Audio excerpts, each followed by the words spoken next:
Presiden Joko Widodo bertemu dengan CEO ExxonMobil Corporation Darren Woods di Hotel Four Seasons San Francisco, Amerika Serikat. Kunjungan Jokowi kali ini membuahkan hasil dan membawa oleh-oleh investasi ratusan triliun rupiah. Jokowi menyebut perusahaan multinasional migas asal Amerika ini berniat membangun kilang petrokimia dan carbon capture storage atau CSS di Indonesia senilai 15 miliar dolar AS, setara 233,4 triliun rupiah. Jokowi juga menyebut komplek petrokimia Exxon akan jadi salah satu yang tercanggih di dunia. Sementara itu, Menteri Luar Negeri Retno Marsudi menyampaikan ada dua hal yang dibahas dalam pertemuan itu. Pertama adalah rencana pembangunan kilang petrokimia hijau, dan yang kedua adalah untuk carbon capture and storage. Lebih lanjut, Retno mengungkapkan Presiden turut mengundang ExxonMobil untuk berinvestasi di bidang energi baru dan terbarukan, serta pembangunan infrastruktur hijau termasuk di IKN Nusantara.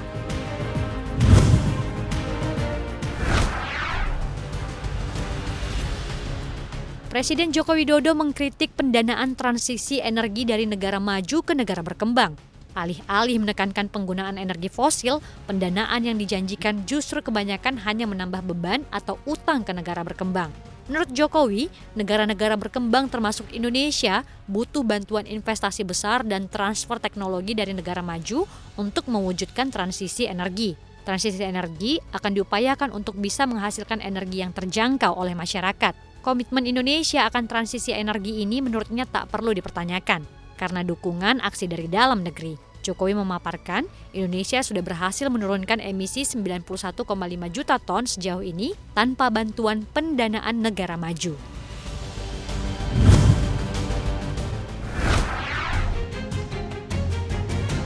Harga properti residensial di pasar primer menunjukkan peningkatan pada kuartal 3 2023. Indeks harga properti residensial atau IHPR kuartal 3 tahun ini tumbuh 1,96% secara tahunan, lebih tinggi dari kuartal sebelumnya 1,92%.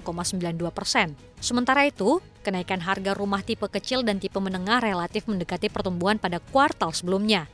Rumah tipe kecil meningkat 2,11% secara tahunan, sementara itu harga rumah tipe menengah naik 2,44%.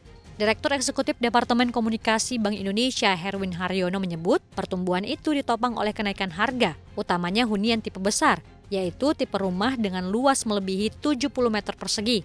Sementara secara spasial, peningkatan IHPR primer secara kuartalan terutama terjadi di Kota Pontianak 2,44%, Padang 1,33%, dan Pekanbaru 0,58%.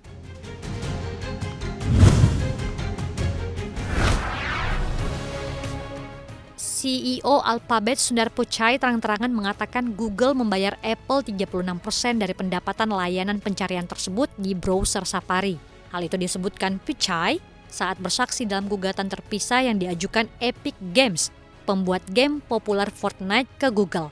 Seorang saksi ahli yang membela Google di persidangan mengungkapkan angka 36% yang dibayarkan Google ke Apple secara tak sengaja. Sementara itu, pengacara Epic menekankan Pichai untuk mengungkap angka pasti yang diberikan ke Apple.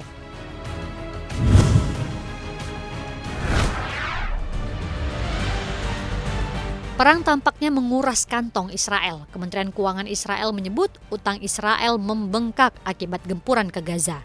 Jumlahnya kini mencapai 7,8 miliar dolar Amerika Serikat, setara 121 triliun rupiah. Lebih dari setengahnya atau 16 miliar shekel merupakan utang dalam mata uang dolar Amerika Serikat melalui penerbitan di pasar internasional. Terbaru, Kemenkeu Israel kembali menarik utang 3,7 miliar shekel atau sekitar 15 triliun rupiah melalui lelang obligasi mingguan di pasar lokal. Utang tersebut digunakan untuk membiayai kebutuhan militer, memberikan kompensasi kepada keluarga korban, dan bisnis dekat perbatasan, hingga sandera Hamas. Akibat utang yang menumpuk itu, Israel mengalami defisit anggaran 22,9 miliar shekel pada Oktober.